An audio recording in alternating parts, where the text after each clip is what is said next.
C'était il y a quelques jours encore une zone d'ombre. Mais depuis que les chiffres ont commencé à être communiqués, le constat est clair. Les établissements qui accueillent les personnes âgées sont particulièrement touchés par le coronavirus. Selon le dernier bilan, au moins 3237 personnes sont décédées dans ces établissements, tandis que plus de 7000 personnes, tous âges confondus, sont décédées à l'hôpital. Dans certains EHPAD, c'est l'hécatombe. À Mougins, dans le sud de la France, sur 130 résidents d'un établissement, 30 sont décédés. Une famille a décidé de porter plainte contre X pour mise en danger de la vie d'autrui. Nous avons joint le directeur régional de l'entreprise gérante pour tenter d'y voir plus clair.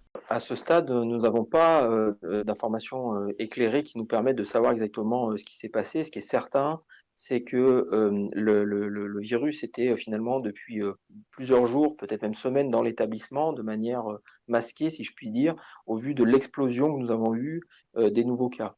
Face à cette situation inquiétante, le ministre de la Santé, Olivier Véran, a annoncé ce mardi le lancement de vastes campagnes de dépistage à destination de ces résidences pour personnes âgées. Le principe est le suivant, tester tous les résidents et tous les personnels à compter de l'apparition du premier cas confirmé de malade de coronavirus au sein de l'établissement. Une annonce que ce directeur d'EHPAD attendait depuis des semaines.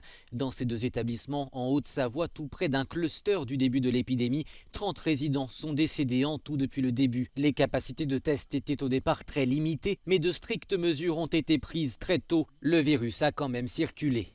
Dès le 2 mars, par exemple, on a fermé l'intégralité de l'établissement aux familles, bien avant les mesures gouvernementales. Dès le 10 mars, on a fait un confinement complet des résidences sur l'établissement et on avait mis toutes les mesures bien en amont. Par exemple, le port du masque, comme on était le tout premier, on avait des masques à disposition. Au moins, dans un premier temps, tout le personnel soignant. Autre problème pour Éric Lacoudre, de nombreux soignants sont tentés de partir travailler en Suisse où les salaires sont plus élevés.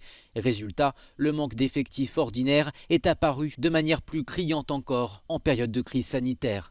On a été obligé la semaine dernière de faire un appel à la solidarité. On a fait des appels via les réseaux sociaux, via les médias, et la solidarité soignante a vraiment très bien fonctionné. Un appel a été lancé au niveau national aux médecins retraités et aux étudiants en médecine.